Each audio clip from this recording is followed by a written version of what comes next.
आज बाई के इंटरेस्ट के हिसाब से और पोर्टफोलियो पिक के हिसाब से मेरे ख्याल से 2100 और 2150 का जो जोन है, अगर स्टॉक में एक नीजर रिएक्शन आता है और उस जोन में ये जाके मिलता है तो वहां पे जरूर खरीदारी की जा सकती है, not from the trading perspective, again probably investment perspective, क्योंकि लास्ट एक साल में यही जोन से पिछले 4 बार स्टॉक ने बाउंस बैक दिया है। तो मुझे लग रहा है कि एक अच्छा डिमांड जोन बन जाता है वहां पर, तो वहां पे खरीदारी की जा सकती है।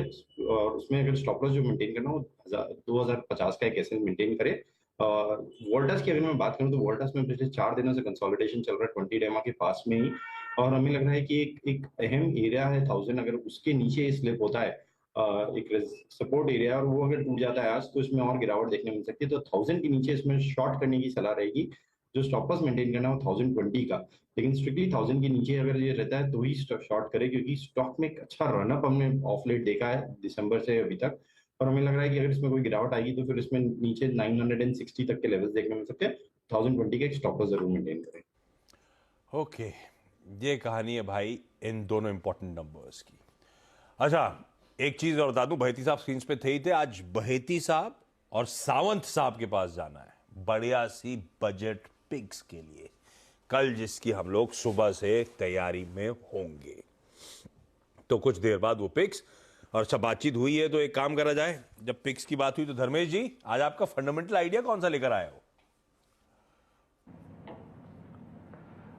ये आप देखिए, मार्केट थोड़ी वोलेटाइल रहेगी, तो आज का जो फंडामेंटल आइडिया है ये सिर्फ आज के लिए नहीं रहेगा, ये थोड़ा आपको मतलब 1 से 2 महीने के पर्सपेक्टिव से एटलीस्ट बाई करके रखना चाहिए। और मुझे लगता है कि प्राइवेट सेक्टर बैंकिंग स्पेस है वो काफ़ी अट्रैक्टिव लग रहा है अभी, उसमें काफ़ी ज़्यादा मूवमेंट भी नहीं आया। वहाँ पर आईसीआईसीआई बैंक के नतीजे काफ़ी अच्छे आए थे जो पिछले क्वार्टर या Q3 में, और मुझे लगता है कि प्राइस एक्शन उतना खास हुआ नहीं है जिस तरीके से नंबर्स आए थे।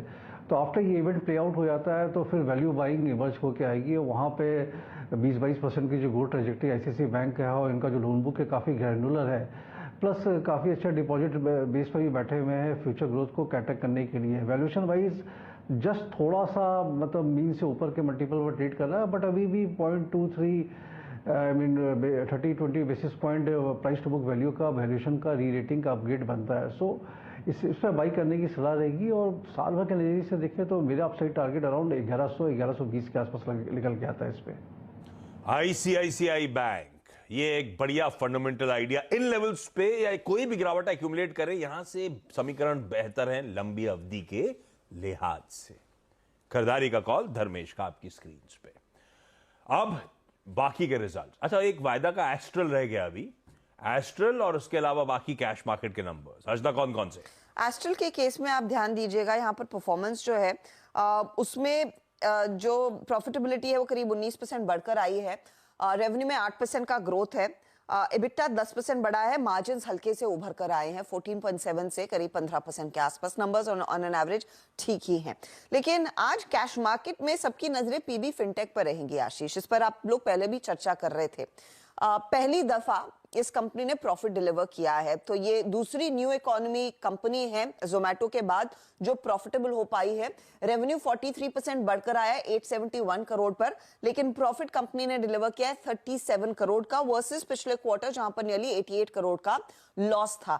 तो पहली मर्तबा दरअसल ये कंपनी ने मुनाफा दिखाया है। अब इसका कोर बिजनेस रेवेन्यू देखें तो उसमें 40% का इजाफा है, अब करीब 590 करोड़ के ऊपर आया है आंकड़ा। न्यू इनिशिएटिव्स वाला जो रेवेन्यू है, जो न्यू बिजनेस इनिशिएटिव्स ये लेते हैं, वहां पर करीब 50% तक की ग्रोथ देखने को मिली है। एडजस्टेड बेसिस पर EBITDA मार्जिन 4% पर है वर्सेस जो पिछले बारी करीब -5% के आसपास इनके एडजस्टेड बेसिस पर मार्जिन हुआ करते थे। कोर बिजनेस का मार्जिन 13% पर है। न्यू इनिशिएटिव्स का EBITDA मार्जिन अभी भी नेगेटिव है, लेकिन 29% के नेगेटिव से -13% पर आया, तो वहां पर भी इंप्रूवमेंट देखने को मिल रही है। कंपनी बेसिकली कह रही है कि न्यू बिजनेस इनिशिएटिव्स तो डिलीवर करके दे ही रहे हैं, लेकिन प्रीमियम एडिशन में अच्छा खासा इजाफा इनके फेवर में जाता हुआ दिखाई दिया है। इसीलिए कंपनी ने मुनाफा दिखाया है और उम्मीद यही है कि ये प्रॉफिटेबिलिटी का सिलसिला बरकरार रहे। याद रखिए, इशू प्राइस था इसका 980 और वहां से करीब 8-10% अभी भी दूर है। स्टॉक अच्छा चल चुका है।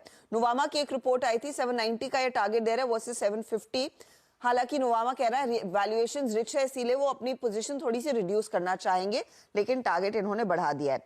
कोची शिपयार्ड के केस में प्रॉफिट है 245 करोड़ का वर्सेस अ लॉस। रेवेन्यू 65% बढ़कर आया है 1056 करोड़ के आसपास। केईसी इंटरनेशनल 96.9 करोड़ यानी कि 97 करोड़ का मुनाफा कंपनी ने डिलीवर किया है। रेवेन्यू 14% बढ़कर 5000 करोड़ पर। इबिटा में 54% का इजाफा है, 308 करोड़ का इबिट, और मार्जिन जो है 4.6% से बढ़कर 6.2% पर आए हैं। हर पैरामीटर पर परफॉर्मेंस अच्छा है, कंपनी के फेवर में कई सारे ऑर्डर्स हाथ लगे हैं, उसी का रिजल्ट है इन नतीजों में। स्टार हेल्थ के बिजनेस में भी आप देखिएगा मुनाफा 37% बढ़कर आया है। ग्रॉस प्रीमियम रिटर्न में 16% का इजाफा है। नेट प्रीमियम अर्न में 7% तक की ग्रोथ देखने को मिली है। यहां पर नंबर्स अच्छे हैं। वीआईपी के नतीजे खराब हैं। मुनाफा 83% घटा है, इबिटा में 28% की गिरावट है, मार्जिन पर दबाव है, और जेबीएम ऑटो का परफॉर्मेंस भी अच्छा है। तो ये कुछ वो कैश वाले स्टॉक्स जो आप रेडार पर रखेंगे। ओके, लंबी लिस्ट है भाई और इंटरेस्टिंग नंबर्स है काफी सारे, लेकिन इसमें पहले तो एस्ट्रल, ठीक है, डिसेंट नंबर्स हैं, रेवेन्यू मोमेंटम डिसेंट सा, मार्जिन थोड़े से एक्सपैंड कर गए। ये मेरे ख्याल से एक आध दिन पहले की मानस आपकी पिक थी, if I am not mistaken, और अच्छे मूव्स नीचे से आए भी हैं एस्ट्रल में। कैसा पोजीशन अभी?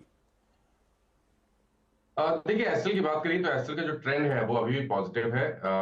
आई थिंक 2 दिन पहले ही स्टॉक ने ब्रेकआउट दिया है, फ्रेश ब्रेकआउट दिया है। मैंने मेंशन किया था कि हायर टॉप्स हायर बॉटम्स का कंफर्मेशन है, तो ऐसा हो सकता है कि यहाँ पर 1925 तक के भाव देखने को मिले। तो अगर ट्रेड लेना होगा तो वो लॉन्ग साइड पे होगा, लेकिन 1844 का स्टॉप लॉस लगाना जरूरी है।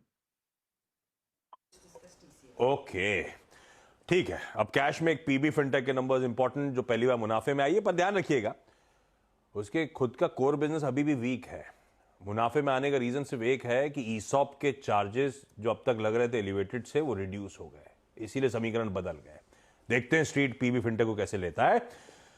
अब एक टीसीएस अदरवाइज स्टॉक्स न्यूज में, उसके बाद बजट पिक्स। हर्षदा, टीसीएस को लेकर अपडेट क्या? टीसीएस ने दरअसल पार्टनरशिप, जो अवीवा यूके की एक इंश्योरेंस कंपनी है, उसके साथ एक अग्रीमेंट साइन किया है। 15 साल का एक अग्रीमेंट इन्होंने साइन किया है।